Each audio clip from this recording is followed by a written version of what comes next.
যদি গরু মাংস দিয়া যদি দোকান বন্ধ হব পারে তেতিয়া গাহৰি মাংস দিয়া এখন হোটেল থাকিব নোৱাৰিব অসমত গাহৰিক আমি পূজা নকৰো গাহৰিক আমি ঘৃণা কৰো ঘৃণা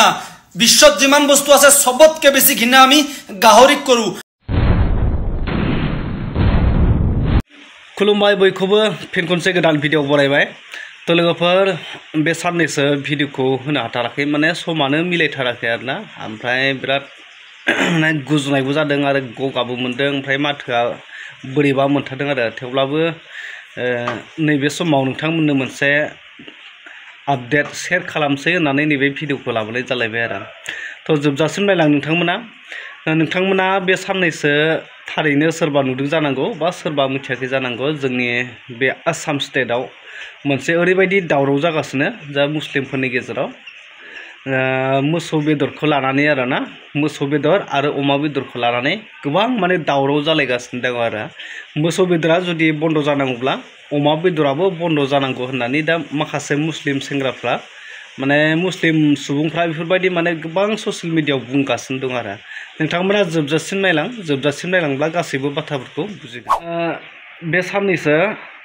माखासे मोसौफोरखौ लानानै लामा माने बिराद दावराव खालामगासिनो आरोना बिजेपि आरो कंग्रेसनि गेजेरावबो मोनसे कन्ट्रभार्सि जालायगासिनो आरोना मोसौ फालांगि मोसौ सिखावनि बा बेफोरबायदि माखासे बेपारखौ लानानै आरोना मोसौ फालांगिखौ लानानै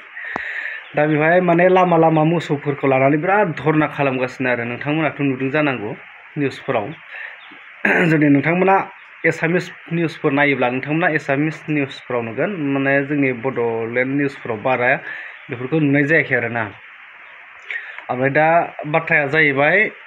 नोंथांमोननो आं मोनसे माखासे भिडिअ क्लिप होग्रोनो नागिरदों बिनि उनाव नोंथांमोनजों माखासे बाथ्राखौ सावरायगोन जे अमा बेदरखौ जुदि जानो हायोब्ला मोसौखौबो जानो हागोन आरो मोसौ बेदरा जुदि गासैबो हटेलाव बन्द जायोब्ला अमा बेदराबो बन्द जानांगोन दा बेफोरबायदि माने बिराद दाबि खालामगासिनो बा ससियेल मिडियानि गेजेरजों गोबां माने मुस्लिम सुबुंफ्रा बुंगासिनो दं आरो दा नोंथांमोना नैबे भिडिअ क्लिपफोरखौ नायनानै लाग्रो बिनि उनाव नोंथांमोनजों माखासे बाथ्राखौ सावरायगोन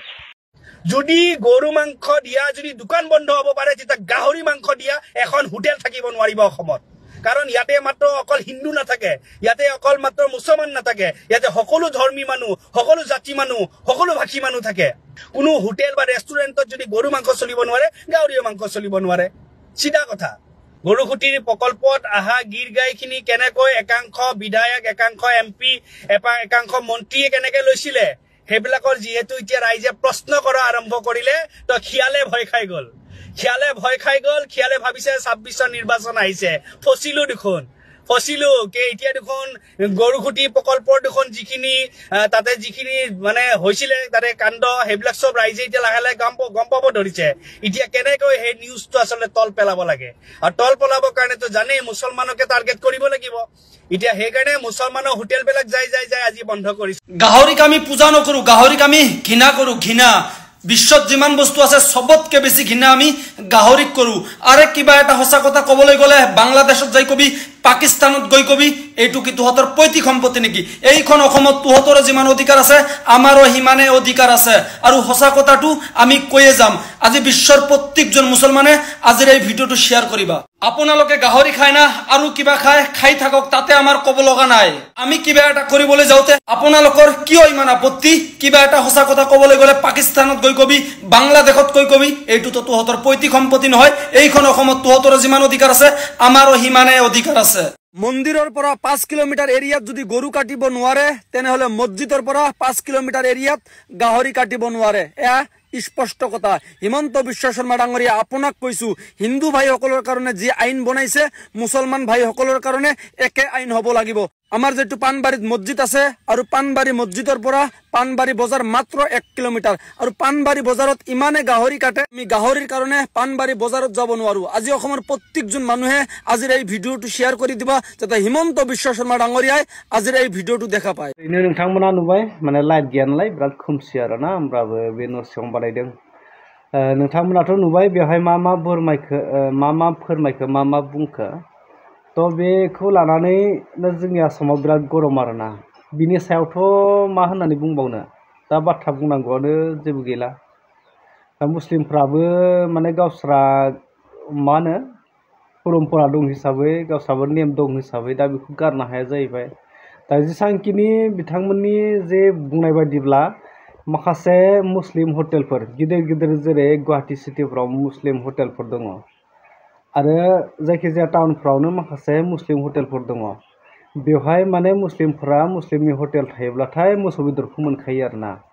जेराव नोङो मुस्लिम हटेल मोनगोन बेवहायनो धाबायानो जा रेस्टुरेन्टआनो जा जियानो जा जुदि अनारा मुस्लिमबा बेवहाय मोसौ बेदर अलरेडि मोनखागोन नों जेरावखि थाङा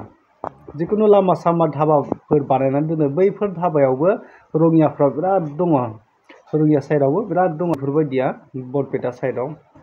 माखासे मुस्लिमफोर जायगा थानायफोराव माने धाबाफोर दङ बेफोराव माने पुरा बिसोर बेखौनो फानजोबखायो आरो ओमफ्राय बेवहाय अमा बेदर मोना खालि मोसौ बेदरजों नाजों मोनो आरो दा बेफोराव हिन्दुफ्रा जाहैया दा गावसोरनि माबाफ्राल' जाहैयो दा बेफोरबायदि माने बिराद माबा जायो आरो बिराद भेजाल गुलाय गुजाय दासिमबो आरोना जोंनि समाजखान्थि माबा हादर सोलायनायनि माबायाव आरो दा बेखौथ' मा बुंबावनो दिनै माखासे सासे सेंग्राया बुंदों जुदि अमा बेदर मोसौ बेदरा जुदि बन्द जानांब्ला अमा बेदराबो बन्द जानांगोन आरो अमा बेदरानो दुनियानि लेथ्रासिन होननानै बिथाङा बुंदों आरो दा नोंथांमोना बे बाथ्राखौ आन्दाज खालामनानै नायदो आरो फारसेथिं जोंनि ट्राइबेल हारिखौ साननानै नायोब्ला जोंनि ट्राइबेल हारिया अमा बेदरा माने बिराद फेमास आरो अमा फिसिनायनि जोंहा मोनसे मा दङ हारिमु दङ जोंनि बर' हारिनि जोंनि ट्राइबेल हारि बर' हारिया अमा फिसिनायनि मोनसे बेबो हारिमु जोंनि थाखाय कालसारेल अमा फिसिनायाबो दा बेफोरबायदिखौ साननानै नायोब्ला एसे माने गोथौ माखासे बाथ्राफोर दं आरो दा बेयो बांद्राय बुंला नोंथांमोना बिनि सायाव बिजिरनानै नायदो आरो नोंथांमोना मा बुजिनो मोनखो आरो फैबाय थानाय समाव मा जालांनो नागिरदों बेनि सायाव नोंथांमोना बिजिरनानै कमेन्ट सेक्सनाव थांनानै कमेन्ट खालामनानै फोरमायदो लोगोफोर थ' नैबे ससे आपडेटखौनो नोंथांमोननो शेयार खालामनो होननानै भिडिअखौ लाबोनाय जादोंमोन थ' बेवहाय माबाफोर गोरोन्थि जायोब्ला नोंथांमोना बिजिरनानै नायदो थ' नेक्स्ट भिडिअ लोगो मोनसिगोन लोगोफोर टाटा बाय बाय